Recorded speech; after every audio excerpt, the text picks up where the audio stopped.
Au Kivu, au Soudan et ailleurs, les corps des femmes sont transformés en champs de bataille et le viol utilisé comme arme de guerre. Les guerres sur fond de prédation des ressources et d'ingérence étrangères ont donné lieu au massacre de 6 millions de personnes en République démocratique du Congo, dans une indifférence et une impunité quasi totale.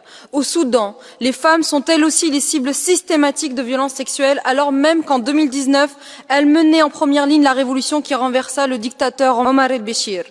Au Soudan, pour certaines femmes, être en sécurité, c'est être morte, comme en témoignent les suicides de femmes violées ou craignant de l'être. Pendant que les armes continuent d'affluer, les survivantes, elles, sont abandonnées, stigmatisées et privées de justice. Selon l'ONU, ces violences sexuelles ont augmenté de 50% en 2023, mais ces chiffres restent sous-estimés. Ces crimes qui visent à briser des communautés ne cesseront pas tant que leurs auteurs ne seront pas poursuivis. Cette insupportable culture de l'impunité doit cesser en République démocratique du Congo, au Soudan comme ailleurs. Les États européens doivent mettre fin aux livraisons d'armes alimentant ces atrocités et exiger des comptes à leurs entreprises qui s'en rendent complices, à celles qui ont survécu. Nous devons non seulement réparation, mais aussi une raison d'espérer. L'avenir ne pourra se construire sans elles.